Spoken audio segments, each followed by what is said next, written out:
India has just celebrated 77 years of independence. We remember each of those brave hearts who have laid down their life for the country, have contributed in whichever way possible for the freedom of our nation. One of them is Netaji Subhas Chandra Bose. Yes, we do not know much about him as for what we read in the books.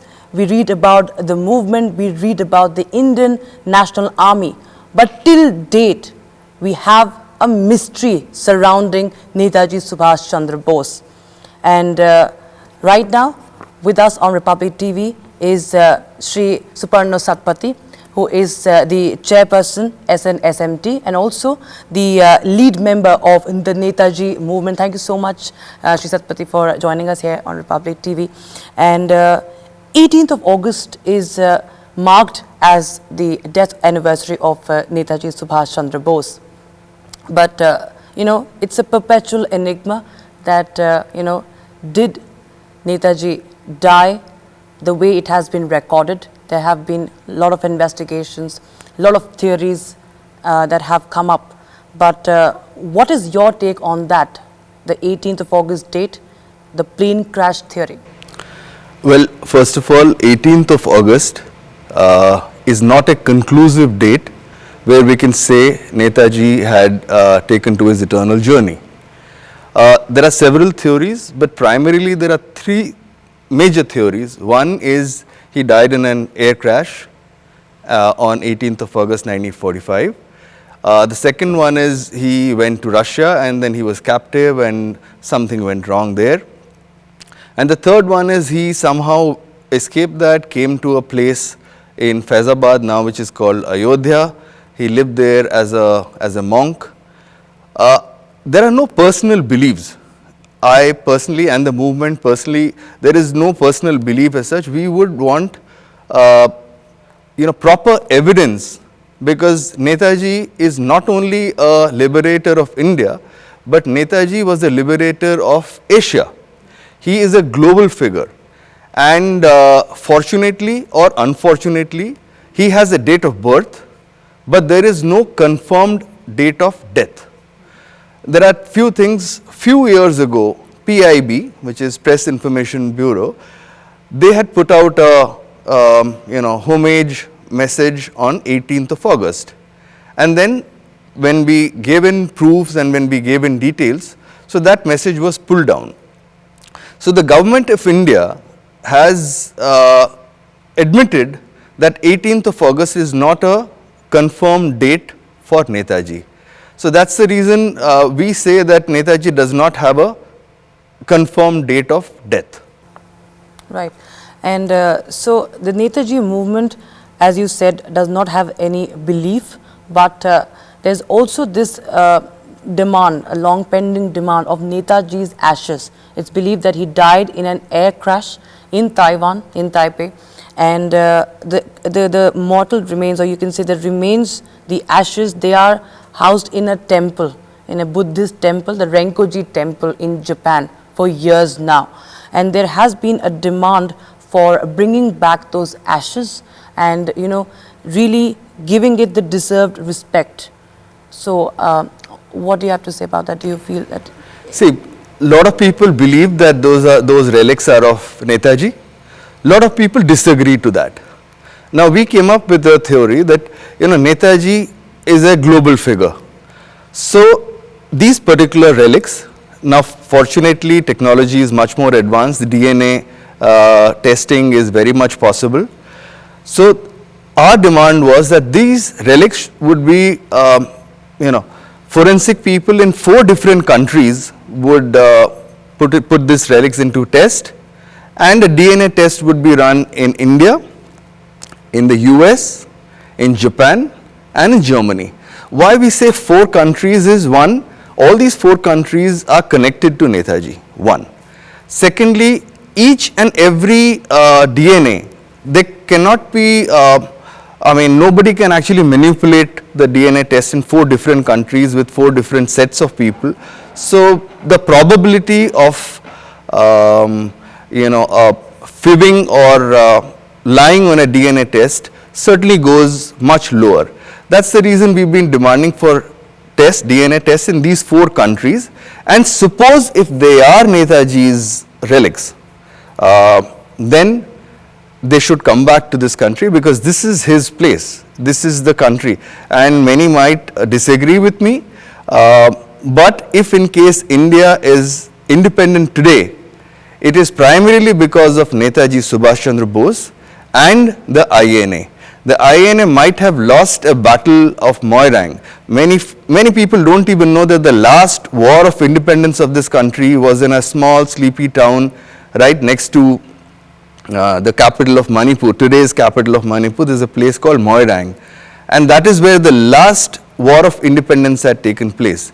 And that is where on the 14th of April 1944, INA had defeated the British Army. And now it's a big thing. You know, there was a saying which said that the sun never sets on the British Empire. And the INA had defeated that army. For about 4 months, there was a government there. And the Azad Hind Sarkar, which was formed on 21st of October 1943, was recognized by 11 countries. There were embassies, there was a bank, there was a currency, there was an army. So anything which a statecraft needs was available. So, and it was a recognized government. So Moirang hasn't got its due respect in the narrative of independent India. And Netaji always fought, or the INA fought for the independence of Akhand Bharat, which is a united India, and not this partitioned country. So that is also one more thing. And DNA test is required if they are Netaji's relics. Why should they be kept in a place in Renkoji temple in Japan? There is another theory that when the heads of our country went to Japan, they never paid their respects at Renkoji. So it also indicates that the government, the underskin of the government, the core of the government knows that those relics are not of Netaji's. Otherwise, wherever there is a statue of Gandhiji in any other country, the head of the state, the president or the prime minister, the constitutional heads of our country always go and pay their respects. So if Netaji's relics were there in Renkoji, it would have been visited by the heads of our state. So that also indicates that possibly they are not of Netaji's. So you demand an independent test?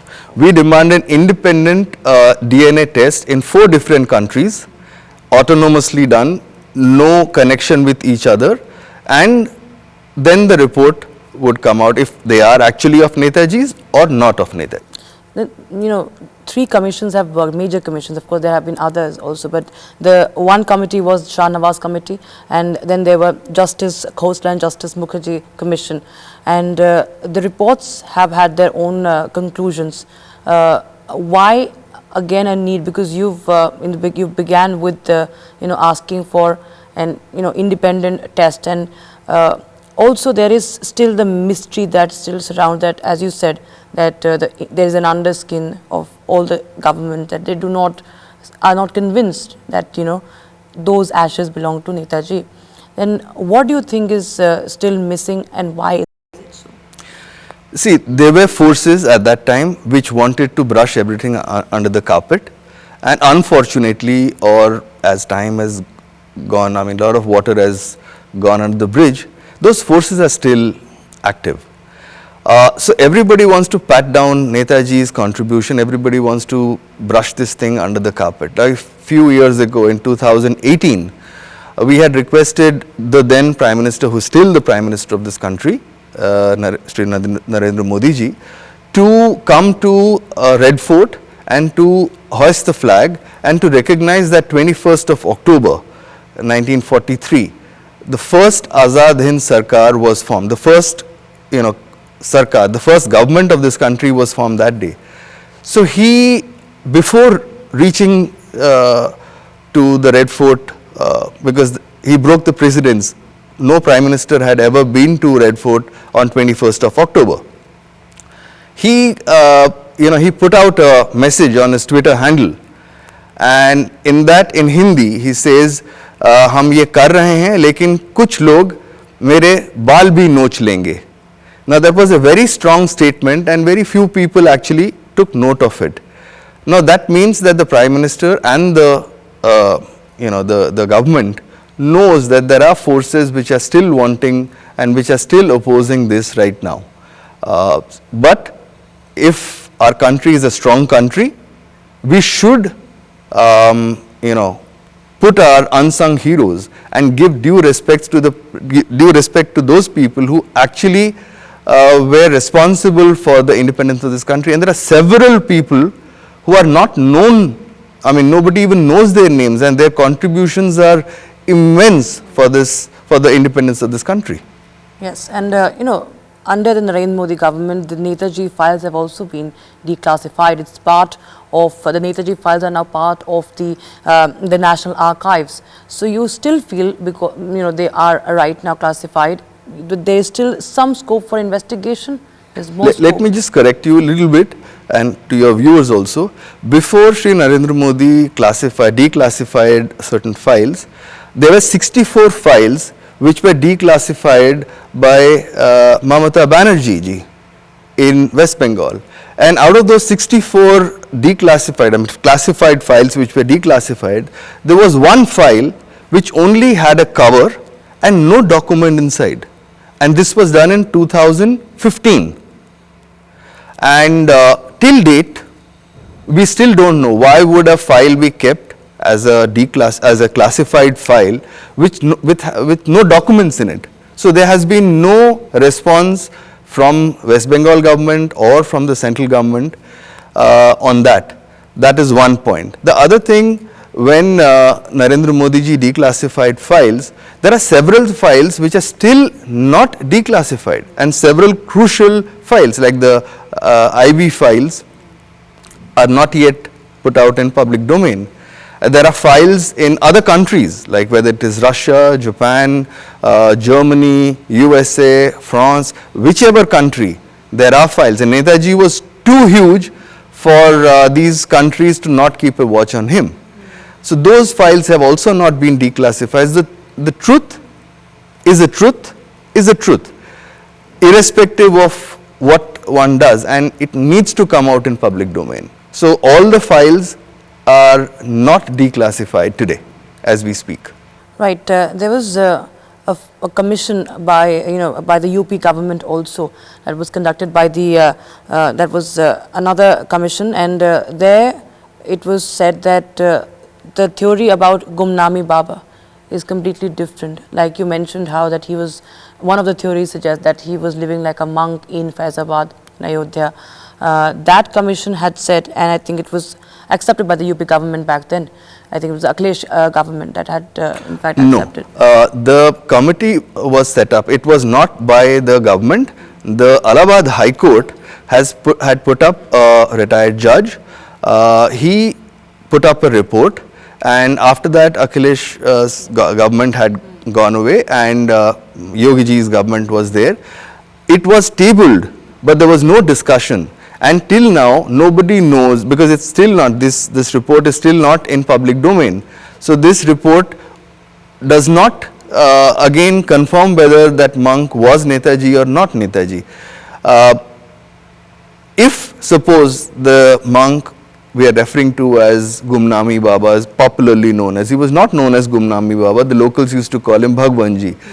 So if suppose he was not Netaji, and so many points indicate that he was Netaji, suppose one says that he was not Netaji, who was this gentleman? Now that also needs to be investigated. Suppose somebody was Has there been any evidence? There has been no evidence. So that committee also was not a government committee, it was by Allahabad High Court, and that's still again pending right now.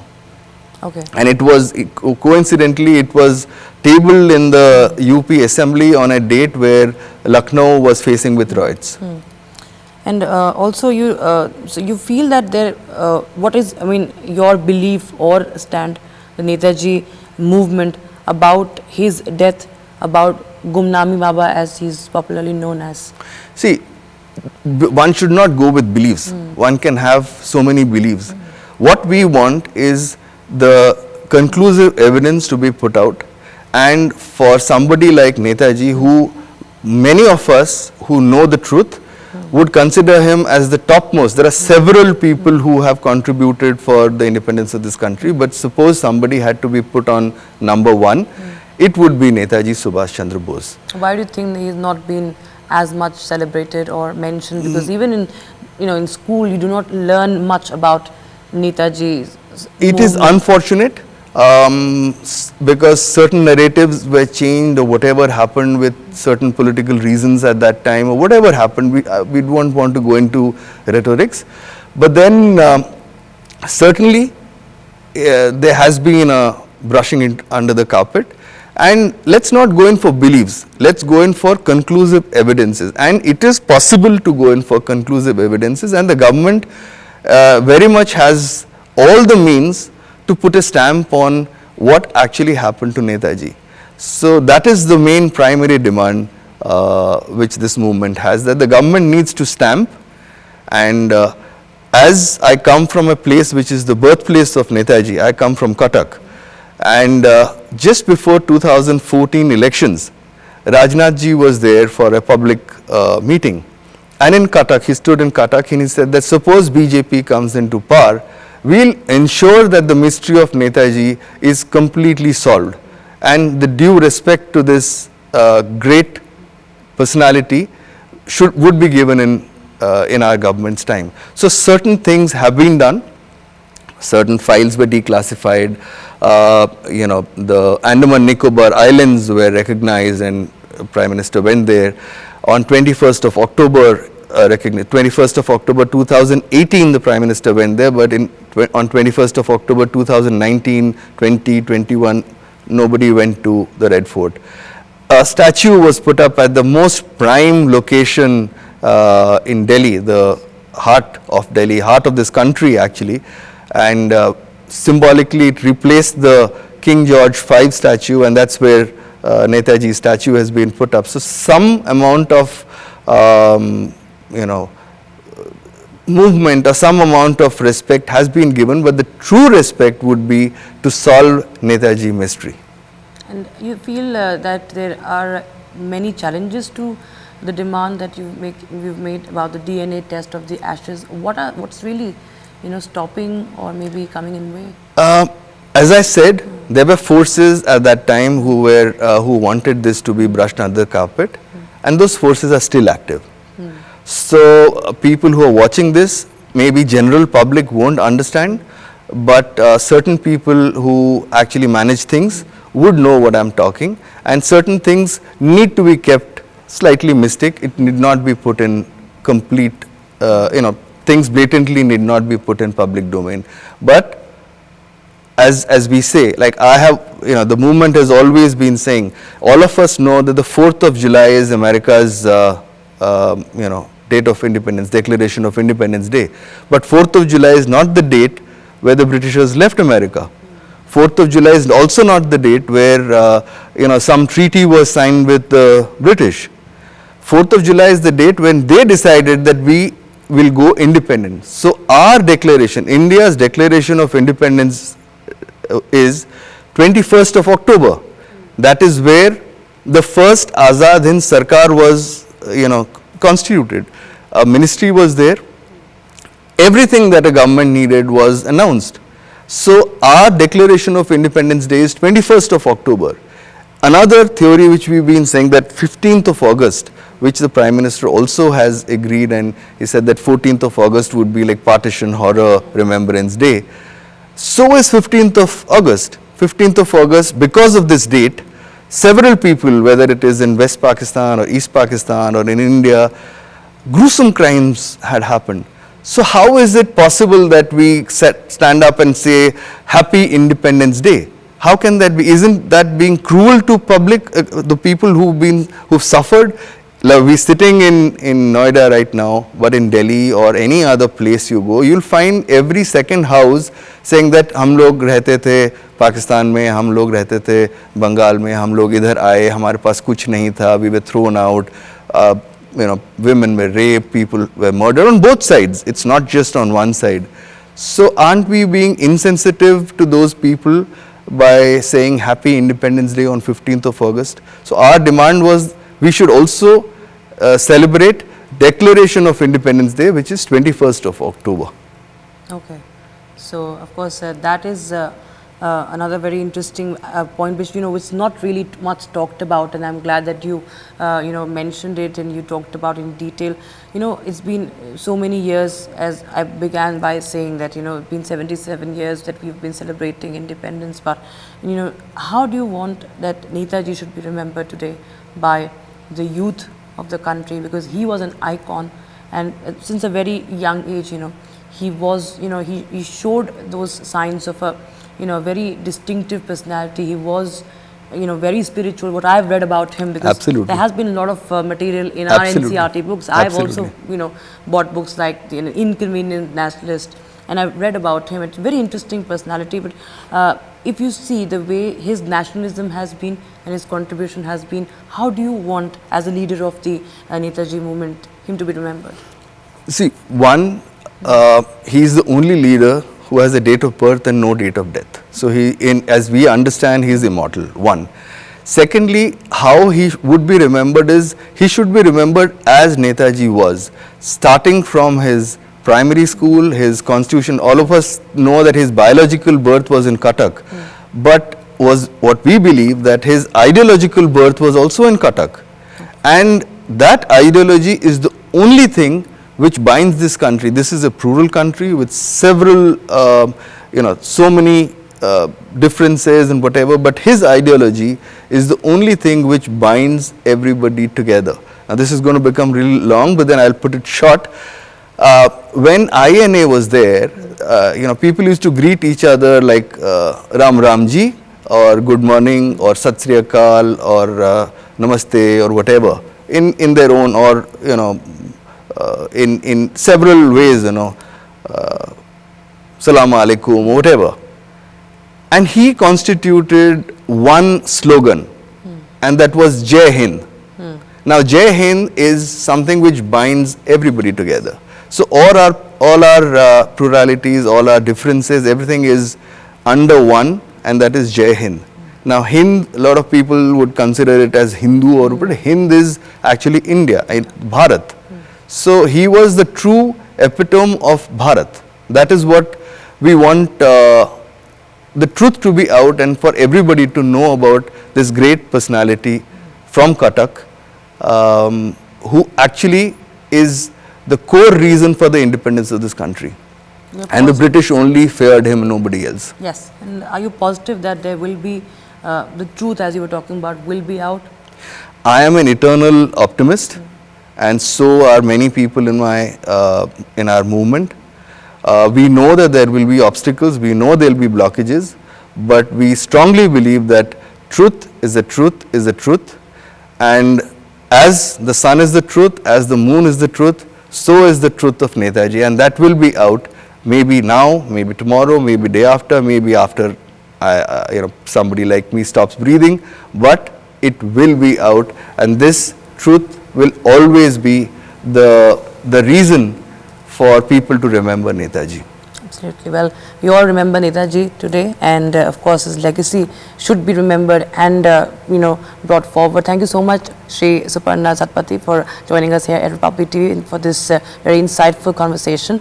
And that's it from our side, viewers, in this edition of Republic Podcast. Stay tuned.